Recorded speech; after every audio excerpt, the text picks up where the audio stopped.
Welcome to today's channel. I will bring you the latest, fastest, and most accurate news about fragile Israel-Hamas ceasefire amid violence in Jerusalem, West Bank.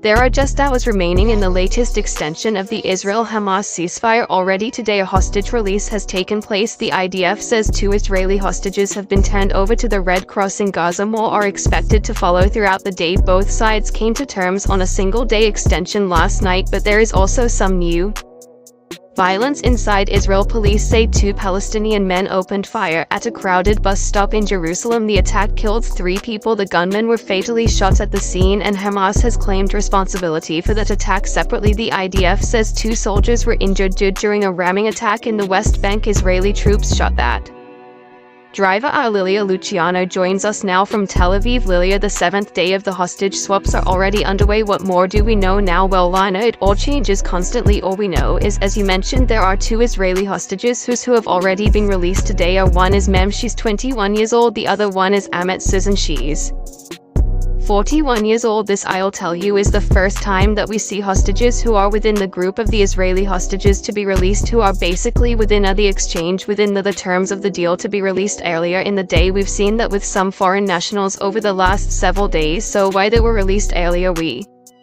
don't know, but we still expect a total of 10 Israeli hostages. Along with that, we always do expect a certain number of foreign nationals or dual citizens, and of course in exchange for generally 30 Palestinian prisoners. Generally it's been women and children, but at this point there are still minors and there are still women who have not been released. That means that there are still people who can be turned over, released by Hamas to Israel within the same terms of the deal. Yesterday, last night, and into the early hours of the morning, we didn't know whether the ceasefire was going to stop or not, and certainly that the ceasefire continued, so there hasn't been fighting during the day today, and we're in the same position for tomorrow. This could be a just slow trickle. Day after day we could hear of a different deal taking place, or if hostages are expecting to see men soldiers being released, there might need to be a different kind of deal, because that wasn't part of this first phase. But I'll tell you this, are the U.S.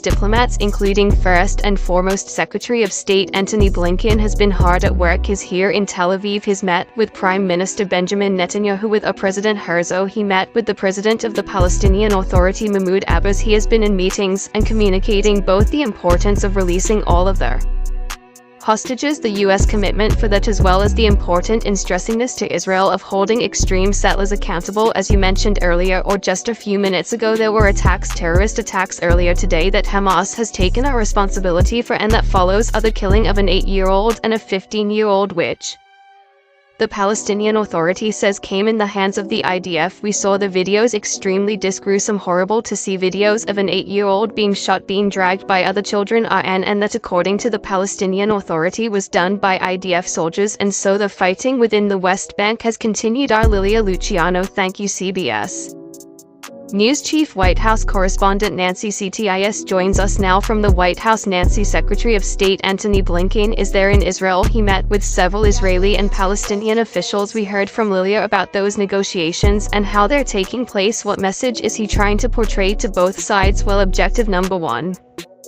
Lana, is to try to get this humanitarian pause extended, and for more than just 1 day at a time, are both to allow the consistent handover of Israelis who are being held hostage in Gaza to continue, but also to give the US more time to get humanitarian aid into Gaza. Just yesterday the president said that for the first time, because of this pause, the US had actually been able to get aid not just into Gaza from Egypt, but all the way up to northern Gaza, which is really difficult. And there are more planes coming in with humanitarian aid, bringing them to Egypt. So that is one goal, but there are others, and based on what we're hearing from Blinken's aides, the message that he has been giving to all of the Israeli officials that he met with today is that when this conflict does resume, that Israel needs to be much more careful, much more strategic about the way that it goes about its military operations, particularly because the expectation is that Israel is going to be much more focused in the future on southern Gaza. That's where a lot of Hamas leaders are now. Dargan, that's also where most of the population is, and so there is a very big concern about the ways that civilians could be affected once that bombing campaign resumes. Well, and Nancy, with these latest attacks, how does all that complicate Secretary Blinken's efforts to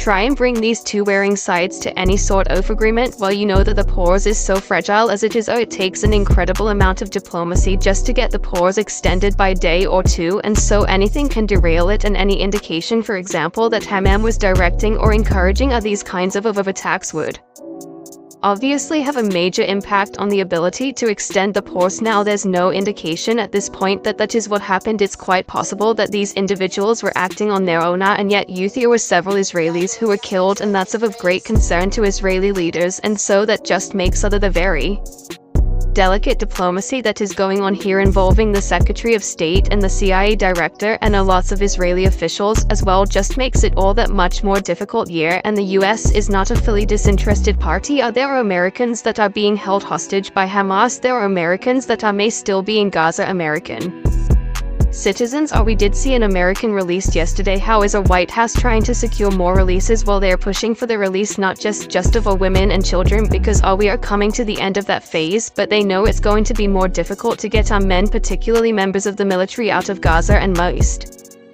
of the remaining, all but one of the remaining hostages, American hostages, do fall into that category. They are men, and that is much more difficult, and so that's part of the reason that they are pushing the Israelis is to continue negotiating, not to resume their bombing campaign yet, but to see what they can do, or even if it means releasing an even larger proportion of Palestinian prisoners, if that's what it takes to get the rest of these hostages home. Right, Nancy CTS, thank you. You're welcome. More than 200 Palestinian prisoners have been released in exchange for Israeli hostages held by Hamas, and these swaps have highlighted the cases of Palestinians held in Israeli prisons. Israeli prisons are currently housing at least 7,000 Palestinians, according to a Palestinian prisoner rights group, Adamir. More than 2,000 of those detainees are being held under a policy called administrative detention now that allows Israeli authorities to incarcerate Palestinians without charge and without a trial. These holds can be renewed indefinitely. Some individuals have been held for years without being charged, though most of the people being released or imprisoned for a shorter amount of time while awaiting trial or in administrative detention. Now, Palestinians under the age of 18 are not exempt, and the list of prisoners slated for possible release includes at least 124s.